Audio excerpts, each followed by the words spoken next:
আসসালামু আলাইকুম। আমরা যাচ্ছি বান্দরবন। আপনারা বান্দরবন গেলে কিভাবে কিভাবে ঘুরবেন, কোথায় থাকবেন এবং কি খাবেন সবকিছু খুঁটিনাটি খরচ সহ সম্পূর্ণ একটা গাইডলাইন আমি আপনাদেরকে এই ভিডিওতে বলে দিব। শুরুতেই আমরা যাচ্ছি কচ্ছপতলী দেবতাখুমে। বর্ষার সিজনে টানা 2 দিন বৃষ্টি হওয়ার কারণে দেবতাখুম সরকারিভাবে বন্ধ ছিল। পানির স্রোত অনেক বেশি থাকায় আমরা উপরে পাহাড়ি রাস্তা দিয়ে সর্বপ্রথম শিলবান্দা ঝর্ণার উদ্দেশ্যে আমরা যাচ্ছি। ঝর্ণায় কিছুক্ষণ গোসল করার পরে আমরা রওনা হচ্ছি দেবতাখুম যাওয়ার উদ্দেশ্যে। বৃষ্টির সিজন থাকায় দেখতেই পাচ্ছেন রাস্তা কতটা কাদা, এবং এই কাদায় আমাদের হাঁটতে অনেকটাই কষ্ট হচ্ছিল। এখানে আসার জন্য আপনার বান্দরবান শহর থেকে যে কোনো চাঁদের গাড়ি অথবা সিএনজি নিয়ে আপনাদের এসে পড়তে হবে কচ্ছপতলী বাজারে। সেক্ষেত্রে সিএনজি ভাড়া পড়বে 2000 টাকা। কচ্ছপতলী বাজারে এসে বিজিবি চেকপোস্টে আপনাদের ফর্মালিটিস সবকিছু পূরণ করে আপনারা একটি গাইড ঠিক করে নিয়ে যাবেন আপনাদের সাথে দেবতাখুম ঘোরার উদ্দেশ্যে। যাওয়ার পথে শিলবান্দা ঝর্ণাটা ঘুরে যাবেন।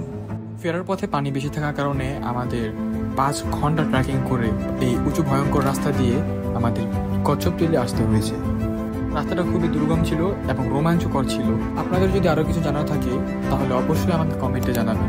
আজকের ভিডিওটা এই পর্যন্তই। আল্লাহ হাফিজ।